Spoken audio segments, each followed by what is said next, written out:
बात जब रामायण की होती है तो हमारा शीश आदर के साथ झुक जाता है। हम भगवान श्री राम को मर्यादा पुरुषोत्तम कहते हुए पूजते हैं और माता सीता को महान पतिव्रता स्त्री मानते हुए सम्मानित करते हैं। भाइयों का जिक्र होता है तो भरत याद आते हैं, जिन्होंने 14 साल तक अपने बड़े भाई के सिंहासन की रक्षा की थी। किंतु इन घटनाओं के पीछे छुप जाते हैं रामायण के दो महत्वपूर्ण पात्र, जिनके बारे में जानना अहम है। ये पात्र है लक्ष्मण और उनकी पत्नी उर्मिला माता। भगवान राम के छोटे भाई लक्ष्मण और माता सीता की छोटी बहन उर्मिला के त्याग का भी रामायण में बहुत महत्व है। वनवास काल के दौरान एक क्षण ही ऐसा होगा जब लक्ष्मण ने आंखें मूंदी हो, जबकि जब राम का राज तिलक हो रहा था तब वे आराम से सो रहे थे। चलिए जानते हैं आज लक्ष्मण और माता उर्मिला के त्याग और समर्पण की कहानी। भगवान श्री राम को 14 वर्ष का वनवास हो चुका था। पूरा राजमहल दुखी था। राम और सीता वनवास में जाने की तैयारी कर रहे थे।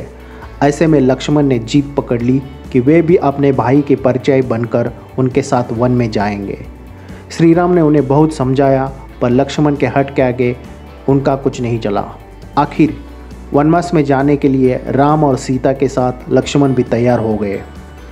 जब ये खबर लक्ष्मण की पत्नी उर्मिला को मिली तो वो पहले बहुत खुश हो गई, क्योंकि उनके पति अपने भाई की सेवा करने के लिए राजमहल के सारे सुख त्याग करके जंगल में जाने के लिए तैयार है। मगर अगले ही पल वह दुखी हो गई, क्योंकि वो राजमहल में अपने पति के बिना कैसे सुख से जी पाएगी, ये सोचकर। यहाँ पे आपको ये बात जानना जरूरी है कि उर्मिला राजा जनक की दूसरी पुत्री एवं सीता की छोटी बहन थी। ये बात कई लोग जानते हैं कि देवी सीता धरती से प्रकट हुई थी और राजा जनक ने उन्हें अपने पुत्री के रूप में स्वीकार किया था।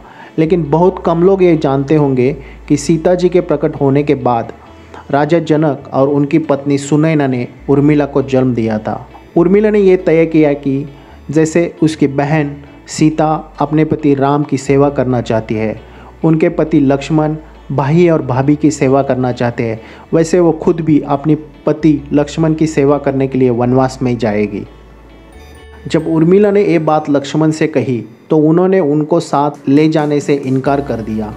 उर्मिला बहुत दुखी हो गई। तब उसकी तकलीफ को समझते हुए लक्ष्मण ने कहा, मैं तुम्हें राजमहल में इसलिए छोड़ के जा रहा हूँ ताकि तुम मेरे पूरे परिवार का ध्यान रख सको। मेरी सभी माताओं और पिता की जिम्मेदारी तुम्हारी है। भाभी सीता यहाँ न होने के कारण तुम घर की बड़ी बहू हो। उर्मिला ने कहा, मैं परिवार के प्रति जिम्मेदारियाँ समझती हूँ, पर मेरा परिवार तो आपसे शुरू होता है, इसलिए आपके प्रति मेरे कर्तव्य क्या होंगे। मैं 14 साल महल में रहूँ और आप जंगल में, यह न्याय संगत नहीं है। लक्ष्मण ने कहा, मैं वनवास जा रहा हूँ ताकि मैं भैया और भाभी की सेवा कर सकूँ। यदि तुम मेरे साथ वहाँ रहोगी तो मेरे सेवा कार्य में व्यत्यय आने की संभावना है। उर्मिला के पास अपने पति की आज्ञा के पालन के अलावा कोई चारा नहीं था, तो सहमति देते हुए उन्होंने परिवार के साथ रहकर परिवार की सेवा करना स्वीकार किया। उर्मिला ने अपने पति लक्ष्मण की आज्ञा तो स्वीकार कर ली थी, पर वह दुखी थी कि आखिर पति और बड़ी बहन सीता के बिना वो पूरे राजमहल की जिम्मेदारी कैसे संभाल पाएंगे। ऐसे वक्त उसे समझाने वाला केवल एक ही व्यक्ति था, वह थी उसकी बड़ी बहन सीता। उर्मिला तत्काल अपनी बड़ी बहन सीता के पास पहुंची और कहा, आप जा रही है, पति मुझे साथ नहीं ले जाना चाहते, मुझ पर पूरे परिवार का भार आ गया है, आपके साथ जिम्मेदारियां बांटती हूँ, फिर अब आपके बिना मैं कैसे संभाल पाऊँगी। सीता ने उर्मिला को समझाया कि वो सब कुछ कर सकती है जो अपेक्षा उससे की जा रही है। उन्होंने बताया कि ईश्वर कृपा से मेरे पास एक वरदान है जो मैं तुम्हें दे सकती हूँ।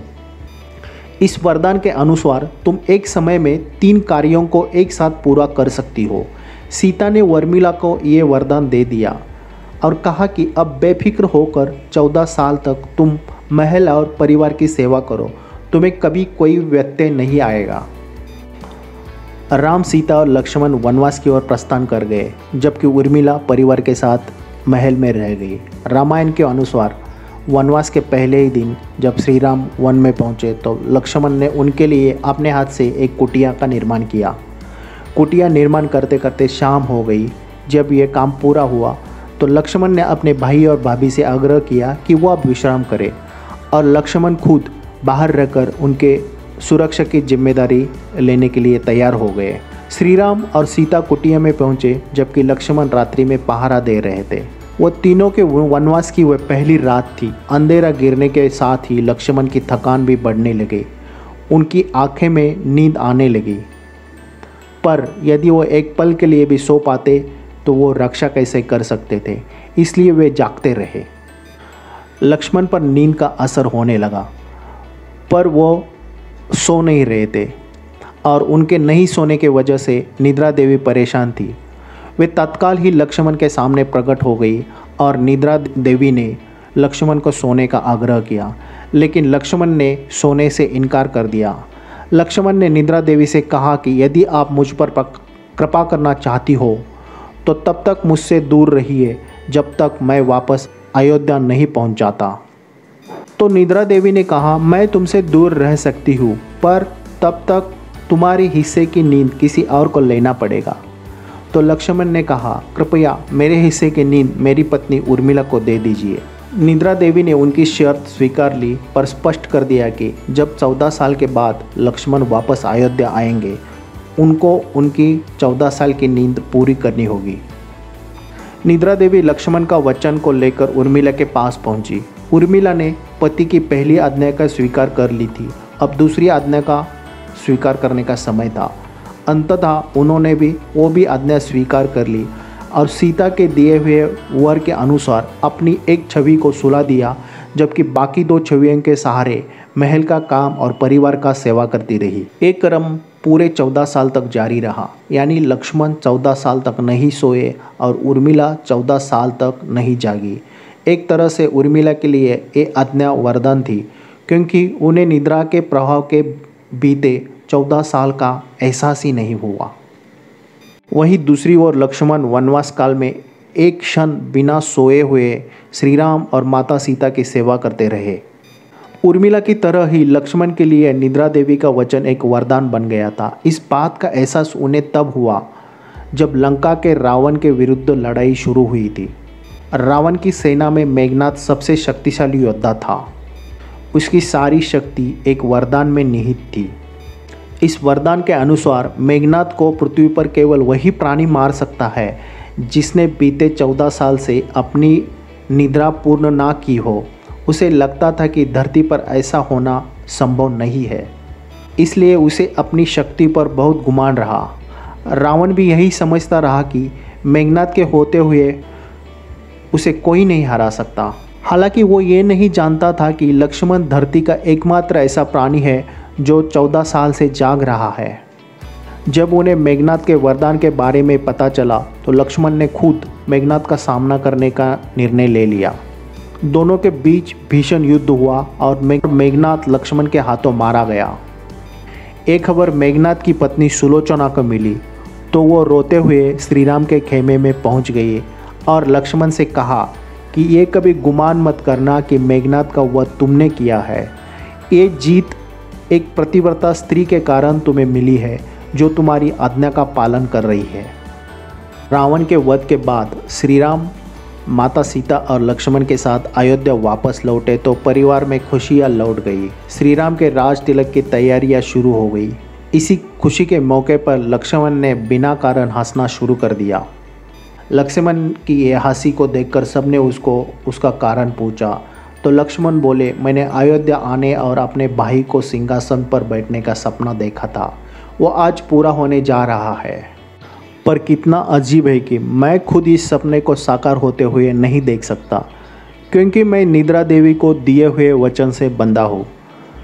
तभी निद्रा देवी प्रकट हो गई और लक्ष्मण ने अपना वचन पूरा कर दिया। इसी तरह लक्ष्मण अपने कक्ष में सो गए और उधर उर्मिला 14 साल के बाद जाग गई।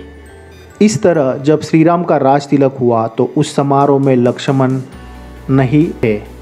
उनकी जगह उनकी पत्नी उर्मिला ने राम को सिंहासन पर विराजमान होते हुए देखा।